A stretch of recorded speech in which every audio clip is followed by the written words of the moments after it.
Assalamualaikum warahmatullahi wabarakatuh. Saya Rofika Ayu dengan NIM 184200009. Saya Husnul Khotimah dengan NIM 18420000007. Nama saya Dewi Sufianti dengan NIM 1842005x3. Kami akan menjelaskan mengenai distribusi pembiayaan syariah. Mata kuliah Sistem Pengawasan LKS. Pengertian distribusi LKS atau Lembaga Keuangan Syariah. Arti distribution yang pertama adalah satu, pembagian barang-barang keperluan sehari-hari oleh pemerintah kepada pegawai negeri, penduduk, dan sebagainya.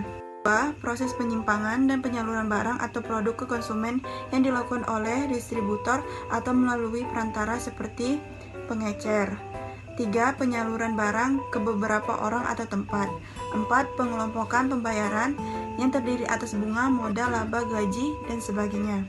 Selanjutnya, kata lembaga juga memiliki definisi bahwa perusahaan-perusahaan besar terhormat dan berpengaruh yang mengkhususkan diri dalam suatu bidang. Kemudian, syariah adalah suatu aturan dari Allah Subhanahu wa Ta'ala yang bersumber pada Al-Quran dan Hadis. Dari definisi di atas, maka pengertian distribusi lembaga keuangan syariah adalah pemberian atau penyaluran dana kepada yang membutuhkan, baik dalam jumlah yang kecil maupun besar, dengan tidak melanggar aturan-aturan dari sumber yang mutlak yaitu Al-Quran dan Hadis. Selanjutnya, ciri-ciri lembaga keuangan syariah.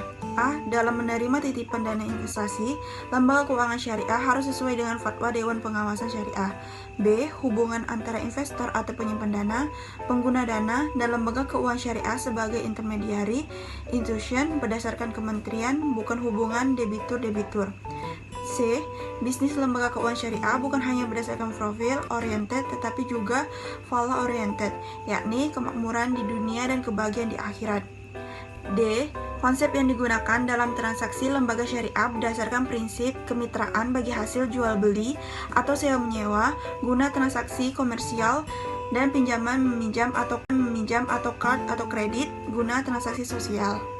E. Lembaga keuangan syariah hanya melakukan investasi yang halal dan tidak menimbulkan kemudaratan serta tidak merugikan syiar Islam. Prinsip distribusi syariah berdasarkan Fatwa Dewan Syariah Nasional Nomor 15 DSN MUI 9/2000 tentang bagi hasil usaha dalam lembaga keuangan syariah menetapkan beberapa poin antara lain. Yang pertama, pada dasarnya, lembaga keuangan syariah boleh menggunakan prinsip bagi hasil dan bagi untung dalam pembagian hasil usaha dengan mitra kerjanya. Dari segi kemaslahatan, saat ini prinsip bagi usaha sebaiknya digunakan prinsip bagi hasil. Terakhir, penetapan prinsip pembagian hasil usaha yang dipilih harus disepakati dalam akad. Adapun jenis distribusi yang dilarang dalam Islam seperti penimbunan. Hal ini sebagaimana yang sudah dijelaskan dalam hadis yang memiliki arti, siapa saja yang melakukan penimbunan untuk mendapatkan harta yang paling tinggi dengan tujuan mengecoh umat Islam, maka itu termasuk perbuatan yang salah. Hadis riwayat Ahmad. Prinsip bagi hasil.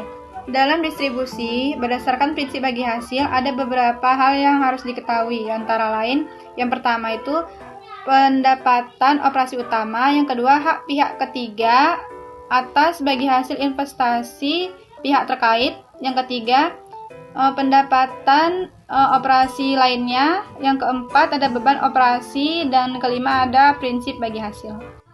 Adapun jenis-jenis laporan prinsip bagi hasil antara lain, yang pertama laporan hasil usaha mudorib, yang kedua laporan laba rugi syariah. Adapun hal-hal yang perlu diperhatikan dalam laporan laba rugi lembaga keuangan syariah antara lain, yang pertama pendapatan bank sebagai mudorib, yang kedua pendapatan operasi syariah lainnya, dan yang terakhir beban operasi syariah lainnya. Jenis-jenis pembiayaan syariah. 1. Pembiayaan modal kerja. Pembiayaan syariah. 1. Pembiayaan modal kerja.